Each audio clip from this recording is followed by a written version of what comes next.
Hello everyone, I am Anchal, founder and CEO of Toffler, and this is The Modern SME. The Modern SME is a series of discussions with businessmen, coaches, and consultants that will help you adapt to the rapidly changing business landscape. My guest today is Mr. S. Nagarajan, more popularly known as SN. SN is a managing director at Innovation Scale Up Advisors. He is a business coach and technology expert. He helps businesses in digital transformation with the aim to grow revenue and profitability. SN is an alumnus of IIT Madras. In our conversation, we discuss how and why businesses should adopt technology, which are the essential technologies to have in your business, and how you could benefit. I hope you enjoy my conversation with SN. SN, welcome to the Modern SME. Thank you. Good morning. Good morning. So, SN, to set up the context, our discussion today on digital transformation is not for technology businesses, but for non-technology businesses. Let me give a few examples of such businesses. For example, a business manufactures soaps, detergents, shampoos, and other personal care products. They have a turnover of around 75 crores. They have 3 factories. This business does not have an ERP or any other integrated softwares in place, but it has been growing at a CAGR of 25% for the last 3 to 4 years. Another business manufactures mattresses. The company is growing at CAGR of 25%. They have created their own ERP system basis their operations. There is another business that manufactures security systems, the one that you install at offices and homes. They do not have an integrated ERP or other softwares in place. Their turnover is around 50 crores. They run the show on MS Office. These businesses, they represent our regular Indian businesses. I would like you to start with what do we mean by digital transformation in their context? Thank you. So you are essentially meaning businesses which are not technology businesses, but are using technology at different levels of deployment in their business, and their revenue levels are not very high. They are not above 100 crores. They are less than 100 crores. It's probably most of the examples that you're giving, right? So let me first explain what digital transformation actually means, and then see how it fits in and whether it is relevant to individual businesses. The concept of digital transformation is about using digital technologies in improving the business model. Now, I have to contrast it with automation, which many people are familiar with. People generally use IT or information technology tools to automate business processes. And the primary purpose of that is to get efficiencies and speed. Okay. And the investment versus the return on investment is something always to look at in those kind of transformation efforts, which are broadly called the IT transformation, where what they are doing is they are either introducing a new IT tool in their business, or they are using opportunities like cloud to reduce their existing IT costs. Both essentially talk about efficiencies, right? In the case of digital transformation, we are essentially trying to digitalize the business. Now, let me explain the term digitalize. What that means is we are converting the business model into a new business model opportunity that the digital technologies are giving us. One example is building a go-to-market system or a sales system that today the company may be doing in a direct sales model, convert that into an online e-commerce style model. So by that, they are extending their market reach.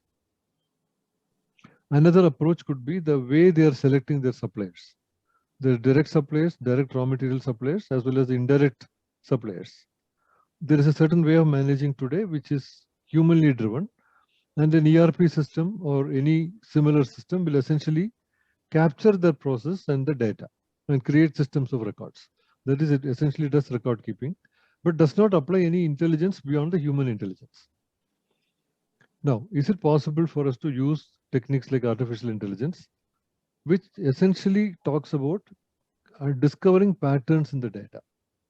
Whatever transformations or transactions you're doing today, can I get the data associated with it? And can I use the data to discover patterns there?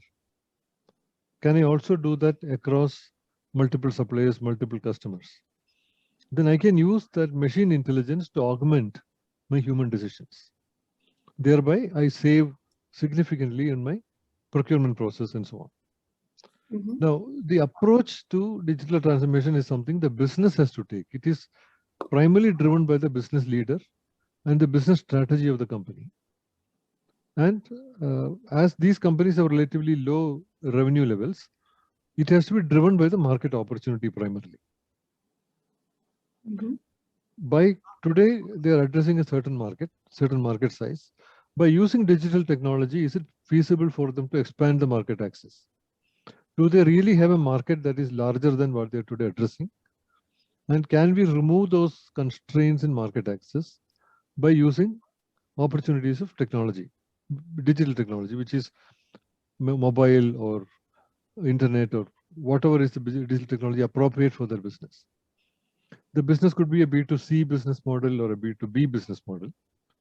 And the kind of solutions that you will put in should be appropriate to that business model. Okay. So that is broadly the approach one would take. Whenever the revenue levels are low, the primary approach should be driven by the market size. And is there an opportunity to go there? And the other point to understand here is SMEs or small and medium enterprises could be a stage in the evolution of a large business. Or it could be a place where that business is stuck. Both are indistinguishable from outside because both will say less than 100 employees or whatever is the criteria you're using and less than certain revenue number. But the potential of the business from that point to a much larger size depends on what is the market strategy the particular business has and what is the market opportunity the business has. So a digital transformation effort has to start from there. If there is a market opportunity that is large, by transforming the business model, by business model, all that I mean is how do I make money? Can it transform that particular process that I do today to a different way of doing it? And thereby getting a large opportunity. So let me give you an example in simple terms first. We are all familiar with Ola or Uber, the taxi service. One could have conceived that taxi service on a phone today. Any customer who wants to call a taxi or a transport that they want to get, they can call a particular number and that number can call the particular taxi and dispatch it to you. Okay, this kind of business was there even earlier. In a small scale in India, it was always there. Phone-based taxi service was there. But by using a mobile application and what goes with it gives the particular business a much more efficient way of operation. So the business is able to predict where the customers are likely to be and therefore focus on the resources there.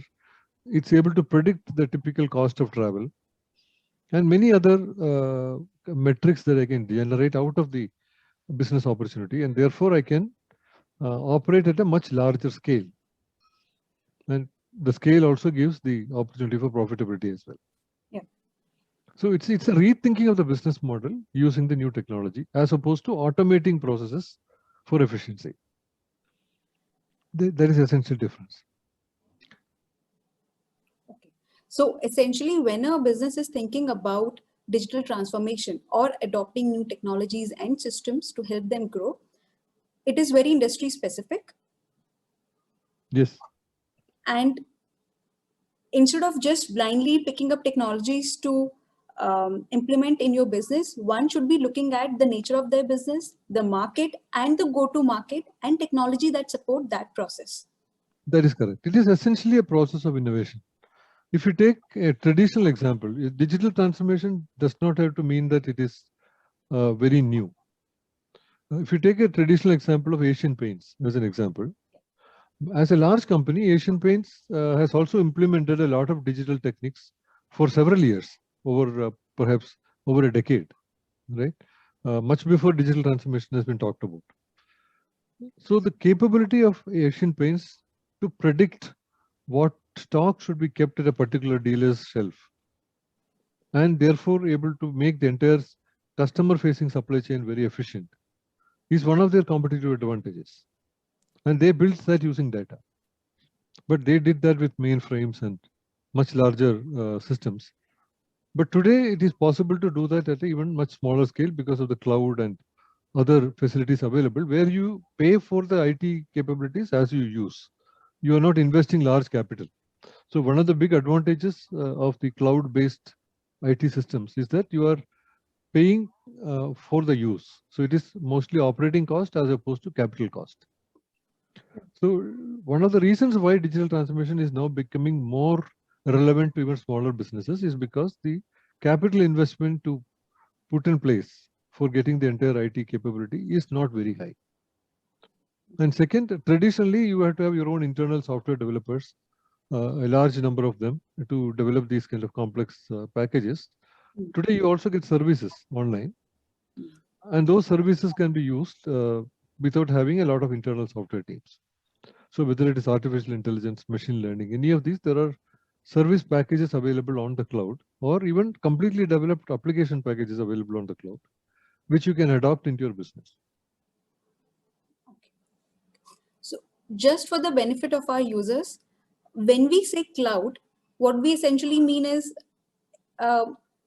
any dashboard type system where they could log in, get in, and the data is saved and stored by the company that is providing that dashboard and that service. For example, an ERP. For example, you have a Microsoft ERP implemented in your company. It could be in cloud.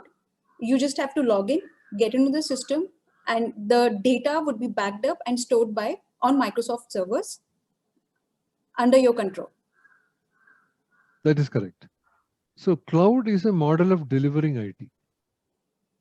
Okay. So traditionally what used to happen was you had your computers in your data center in your own company. There was a room where computers are kept and storage devices are kept and software is installed on it. And when you install it, you install using some kind of a media, traditionally tape or floppy disk, or later using a network. People installed software, right, and used. And that calls for a significant capital investment in terms of internal IT staff as well as machinery, equipment, air-conditioned rooms, and all that. Right. So that is what is replaced by the large cloud systems, which are either can be availed as infrastructure, or they can be availed as applications like you indicate, where a complete application is delivered from the cloud. So it is enabled through the network because you have a broadband network connectivity that is possible today. In a reasonably easy way. These are high-speed connectivity that's available. You are able to avail the IT facilities without having your own IT center. And because Microsoft or Amazon or Google, these are major providers of cloud, and also there are many other private providers, all these providers are able to take advantage of the economies of scale. So economies of scale for the infrastructure, as well as their ability to share the infrastructure among a large number of users. Thereby, they reduce the cost per user. So it is like using a facility like a taxi instead of owning a car, right? So the analogy is exactly the same, because should I use a car as a taxi? If I'm not using it most of the time, then using it as a taxi makes sense. But if I need that car to be available for most of the time, then I can own the car. But the advantage in the case of cloud is I can own or I can have dedicated resources for me, but entirely managed by the cloud provider. So I don't need a management staff of my own. I can still potentially reserve systems for me for 24/7 if I need. Okay. So that gives a big advantage of moving capital expenses to operating expenses. And most importantly, I can reduce the investment when the revenues are not high. So I get elasticity in relation to the business level. If my business level is high and I need more servers, I can pull them more into the business. If I need less, I can do less. It applies to storage, it applies to servers, it applies to the application software that I'm using. Suppose I need ERP for only 10 users to begin with, or 5 users to begin with. So I pay less. When I have it for 100 users, I pay more. So that flexibility and elasticity is again something that comes with a cloud architecture. Sure. Okay. So it's just about the decision that a businessman needs to make. The technology is there, the ready platforms are there, the capex is not high. You can just purchase them for a few number of users and start working on them. That is right. But what is critical for the business person to do is to develop a business strategy as to how the current business model will change to the new one. So let us take the example of banking. So that is one way we can look at this very easily understandable way today, right? So traditionally, banking was something where you went to a branch and you transacted business. So from that, the banks transformed themselves to providing ATMs and mobile banking and internet banking and so on, right? So that is one level of change the banks did, where the business model did not change. Bank primarily made those facilities available to you through IT in a more accessible way, easier way to transact. That is essentially you computerize the banking and you made it more and more process automated, right? But today, when I'm buying an item through Amazon, I can get credit, which is essentially a bank facility. What are banks doing essentially? Banks are storing my value, whatever money I have, it allows me to store. It lends me money when I need, and it allows me to transfer. These are the three functions a bank has, essentially. Now, if you see any banking product that you know, will fall into one of the three.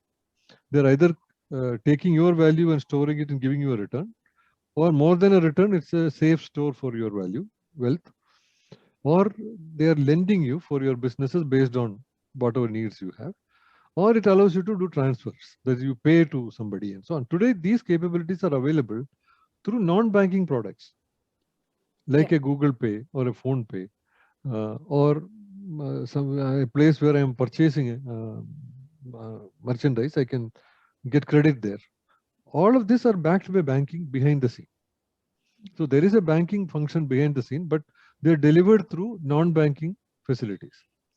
Now, this happens because there is something called an application programmers interface, or API, okay, which the bank is providing for these companies to make use of. Right? Now, you can imagine similar opportunities in your own business. Does your business have an opportunity to integrate with another business? Is it something that you could conceive? If you could, then you are transforming your business to a different level of business. So in the same example of banking, recent reports indicate that the retail lending has exceeded industrial lending. Okay, and one of the main reasons for that is the zillions of channels through which retail lending is happening. Right, and it's therefore creating more access to credit to people, and as a result, it helps the economy as well to grow. Right. So similarly, every business can think. The examples that you said talked about the security systems or the chemical examples, they could always consider: are there ways they can integrate their business with other businesses, and thereby creating a better value for their customers? Because what matters is the ownership of the customer.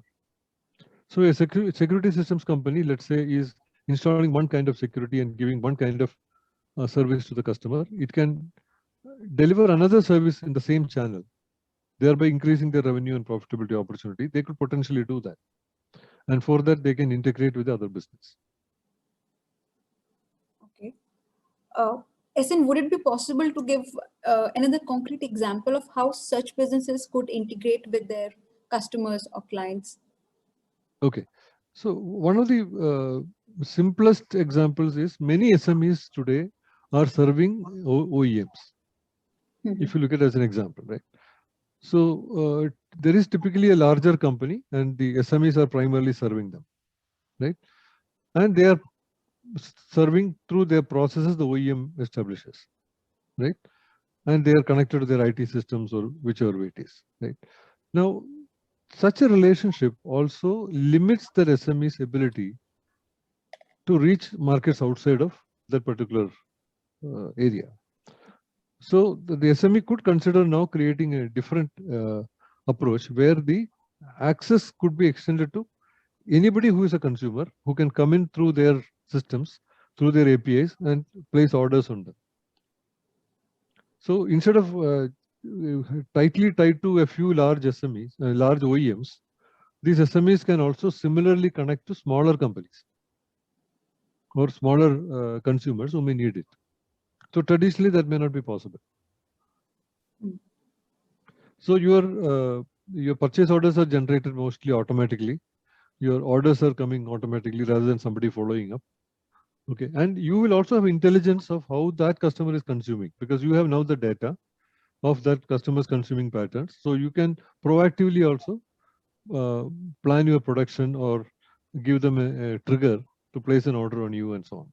So a lot of things can be imagined because you now know the way your product is getting consumed.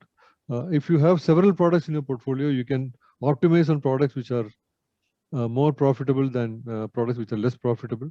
All of that can be done much better than you do that through hunch. So today in most SMEs, these decisions are taken manually and by experience and hunch. Mm.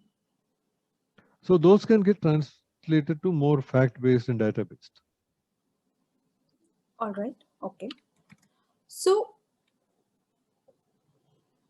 a business who is not using much technology right now, if he wants to gradually ease into adopting it in his system, where should he start? How should he start? Okay, if somebody is not using any technology today, actually there's no problem. See, in one good thing about the information technology area is if you skip a generation, you can always catch up with the next generation, right? Mhm. So that way it's not such a big problem, right? See, India did not have wired telephony quite in a big way deployed in India. Therefore, we jumped into mobile telephony much more easily, right? So you don't have to do wire telephony to do mobile telephony. So that way, somebody not using any technology today is by itself not a problem. Okay. That's encouraging to begin with. Yeah. But they have to understand that technology is a tool. It is as important a tool as mathematics. Right. Traditionally, people studied maths in school, and maths is what is used in business most of the time. Right. So you are doing maths in various forms, whether you are building a product or whether you are doing accounting or whatever else. Right. Today, information technology has become as important as that. Right. So about year 2000 is when this switch happened. Okay. So until then, information technology was mostly used as what are called the systems of records. That is, it was primarily for keeping records. So companies which are large needed large systems to keep their records and managing them. And that is how technology was developing up to year 2000, information technology. But post year 2000, you will see a lot of technology being used in consumer situations. Starting from Google search, if you take as a simple, most familiar example, right? So the children born after 2000 cannot imagine a world without Google, right? So children who have grown up with Google search will not be able to imagine a world without Google search. It has become part of our life. Right? So technology does that kind of a change. It changes the way you work, and by technology, the word technology, I mean the broad information technologies and also artificial intelligence, machine learning, and those associated technologies which also matured around that same time. Okay, so that entire collection is what I'm talking about. So it is not very difficult to get a base level appreciation of what the capabilities of these technologies are. So the business people have to first understand the capabilities. And most SME entrepreneurs are very familiar in purchasing machinery or chemical processes, etc., what they buy into their own businesses. Okay, they don't have to be an expert on it, but they should know how to use it in their business. Right. So you mentioned the examples of chemical companies or security systems and other companies. Any of these non-technology businesses, if you take, for example, also use machineries in their systems, right?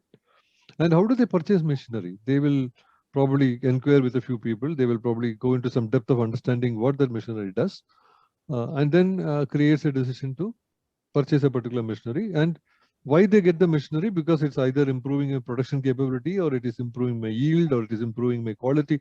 They know how it impacts the business. So the approach is very similar. So you start from the business side, understand your own current business, what you're doing. Is that business worthwhile in digitally transforming? Is there a scope for it? Okay. Or is it better to create a parallel business? Right? Should I try to convert my existing business into a digitally transformed business, or is there an opportunity to use the same capabilities but create a completely new business, which are what is broadly called natively digital? Right. So I gave you the example of Ola earlier, Ola or Uber or Amazon, for example. These are all called natively digital businesses because the business is thought with digital technology in mind. Okay. So should you do like that, or should you transform or progressively change? That's the first decision to take. Okay. Once you've taken that first decision to change, if you choose to progressively change, my recommendation is always look at the revenue side. Sorry? Look at the revenue side. Okay. That is, are there opportunities by using technology? Can I either increase revenue or gross margins? Okay. Okay. Increasing revenues or gross margins should be the first objective. Okay. By increasing revenues and gross margins, it can mean reaching out to more customers is one way to do it. Delivering the service in a better way. The customer is happier working with you. For example, the OEM you are serving is able to get better information about material that you are supplying, right? And thereby they value it and they are willing to give you a better price, right? So that is helping you increase your gross margin, right? So always look for how can you get an advantage on the revenue or gross margin as one of your first steps. This will be true in my opinion, about 80+% of the companies. Okay, there may be certain businesses where efficiencies also can help, but the focus must be on profitability. That is, either you increase the gross margins or you increase the EBITDA, as we call it, the business, what the business is able to yield as profits. Okay, I'm not considering the interest payment out or taxation or depreciation, all of that you keep out. You take your direct profits, which is a gross profit, then you apply all your overheads, you get your EBITDA. So in some businesses where the gross margins are already very low, okay, they have to run very efficiently, and thereby they are able to get a better EBITDA out of the gross margin they are able to get. In those cases, they can explore areas where they can improve the efficiency. Okay, but very often the power of digital transformation is on increasing the revenue side and increasing the gross profits. That is where you will really benefit, and that brings more money into the company, and therefore you can apply it into more areas. That is practically a better way of applying digital transformation. This was very insightful, that when you want to start and you want to gradually ease into adopting more technology, start from revenue and particularly profitability. So Right. implement technology that helps you increase your gross margins so Right. that more money comes into the business. Right. Very insightful. So, okay, with this, could you name a few technologies or a few processes that could help businesses focus more on gross margins? Okay, so what exactly is gross margin? Okay, so we'll go back to the unit economics of whatever business we are in. Gross margins relate finally to the unit economics, right? So the unit economics is in a very simple way, if you try to look at it, it is the revenue that you're able to get or the price that you're able to demand for your product. Subtract all the direct costs of causing that price. All the direct costs. Okay, so imagine we are making a pen and selling, right? So there is manufacturing cost to it, there is labor cost to it, and there is also a logistics cost to it to get the pen to the store. Yeah, and the pen has a price that I can claim in the market, and I have all these costs associated with it. The difference is my gross margin, which is available to me to play in the business, right? in this, using technology, you can either try to reduce the direct costs. Are there ways to do that? Okay. So I took the example of logistics. Now, if logistics can give us better insights about how, suppose your products require a lot of logistics, is a big part of your direct costs, right? So then you can apply intelligence to it, machine intelligence to it, to understand how that logistics cost can be changed. Can we discover patterns? Okay, and can we reduce it? Okay, similarly, you can apply it to direct cost management, raw material purchasing, right? Can I predict the price trends? Is there a dynamic nature for my raw materials? Because some raw materials purchasing will be very dynamic in nature.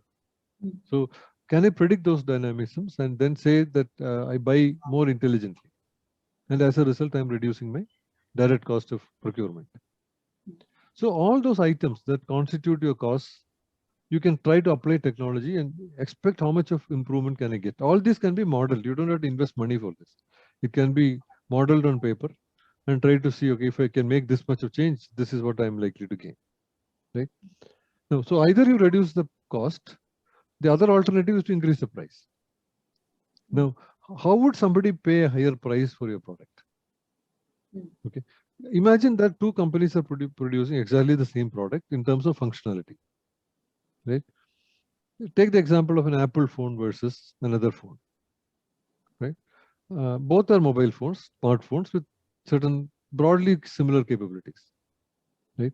But why some customer is willing to pay a significantly higher price for an Apple phone? Because of what is broadly called the experience. Okay, it is intangible. Okay, what is that experience? The person who experiences knows, right? So the other big area where digital technologies can help these businesses is to improve customer experience. So it is a known fact that customers are willing to pay higher for good experience. Now, what is that good experience is something you have to discover. So whether it's a B2B or a B2C, whichever model you are operating in, right?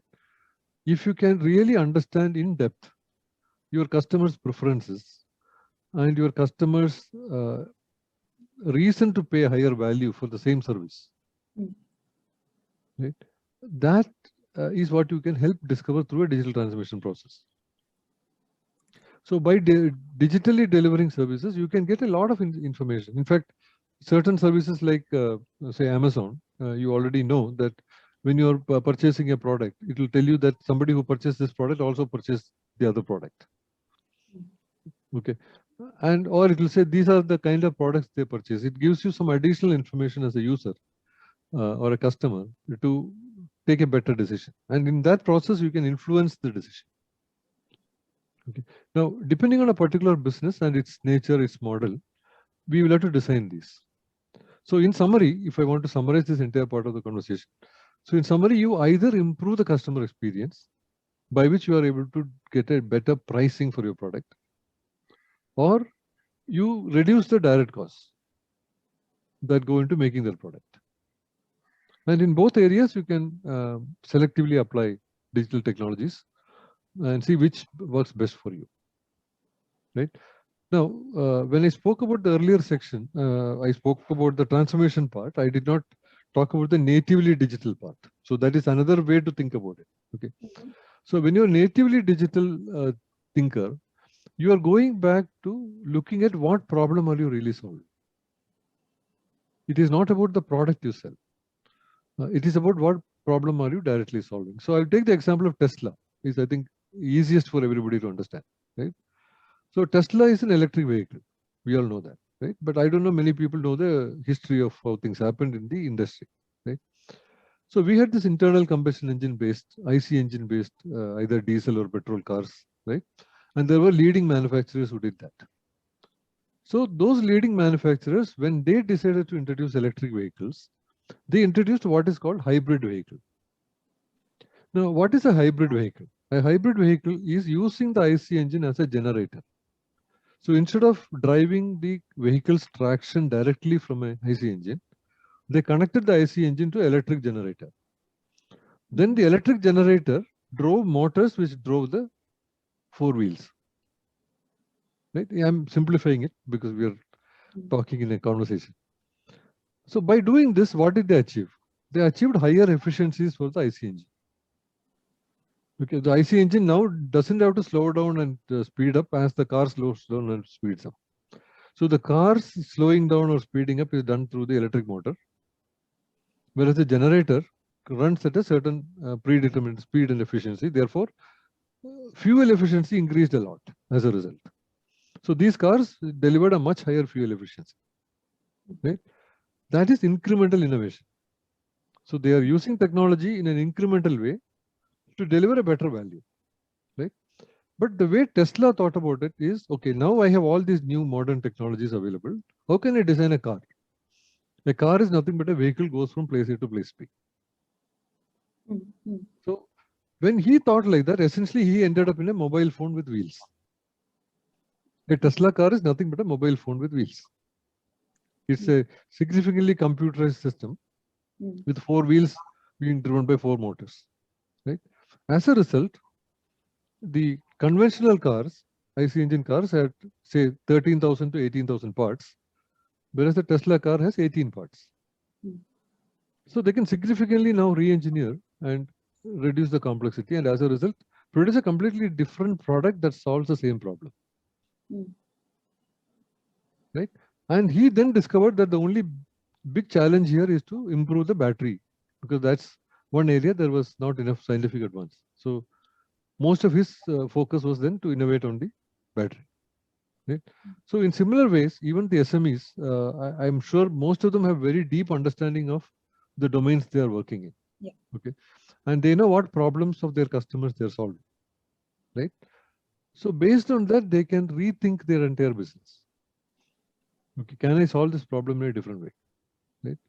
On the other hand, if the SME is primarily a raw material supplier to another business, right, they have to really understand where that raw material is finally going to and what purpose it is serving, because the disruption in the industry is so fast that typically if you're a raw material supplier, you can become irrelevant suddenly because if there is a substitution coming or anything else coming. So they have to always be vigilant about it and then think about, should I be in the raw material supplier business or should I consider increasing my value proposition? So these are all business strategies. In simple terms, if I try to summarize, these are all business strategies, but you are now thinking them in the context of technology available to you to take a better decision. All right. So this is great. And if I summarize the discussion, look at your business, look at your industry, analyze your revenues, gross margins, profitability, see where improvement could be done, especially to increase profitability, and try to adopt technology in that area first, which gives you more money. That's right. So either you do that incrementally or you do that dramatically. So that's up to you how you are able to imagine there. And very often looking at other industries and getting inspiration from there is useful. Talking to people outside of your industry is useful. And most importantly, talking to your young employees is very useful. Okay, because young employees are like children, right? They will ask innocent questions. So those innocent questions also are very useful. Sure. Thanks, Yasin. It was a great conversation. We have covered some solid ground here. Before we end this conversation, I have a last question to ask you. What has surprised you the most in the course of coaching businesses? It's been years you have been helping businesses scale up, grow, and systemize their processes, increase their profits. What has surprised you most in the process? Very, very good question. Because in fact, that is something I always think deeply, because my own effectiveness is entirely linked to that. Because one thing about coaching business is we succeed only when our client succeeds. Okay, we can't win ourselves. Our client has to win big time for us to be successful, right? So what I have observed is it is always the personality of the entrepreneur. Okay, it is not that there is lack of information. Okay, it is the way human beings process information. our just if you look at even our vision, okay, when we are looking at something, we see so many things at the same time, but our eyes are generally focused on certain things that we are looking for, and that is what we will see. And it is quite possible that you may miss out big things, okay, as you are so focused on something, right? So if you're working on something with a lot of focus, someone else might have come into your room and taken something from your table and you would not even noticed it. Yeah, even though they were in your vision, they were in your visual area, right? I'm sure you would have had these kind of experiences, right? So this is exactly what happens in business too. Okay, because the entrepreneur has a very strong understanding and deep understanding of what they do and what they have been doing forever, right? They start looking for certain specific things. So as a result, they miss a lot of other things. So most of the decisions in small and medium enterprises particularly are taken by intuition. Okay, but intuition is also data driven. It is the intuition of that is the data coming from experience. Intuition is driven by a lot of life's experience distilled in, and therefore your decision making is very fast. So an entrepreneur or a leader can look at a situation and say, yeah, this is what needs to be done, right? But using data driven approach has been always suggested as a good way to augment your intuition. It will never replace your intuition, but it will augment your intuition. That's number one. And second thing is, great successes happen when people think contra.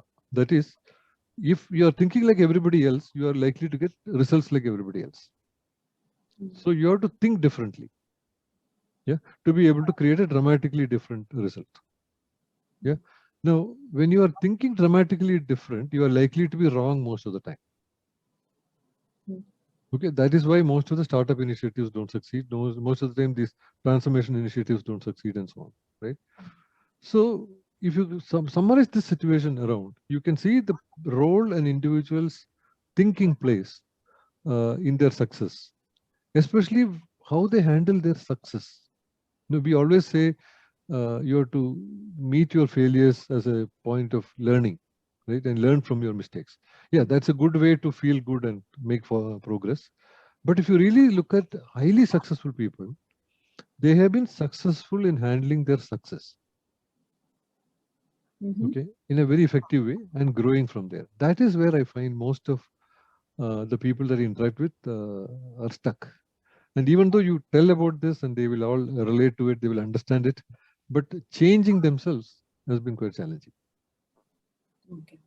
And this is always surprising and intriguing for me to understand more and more about it and help people how to overcome that.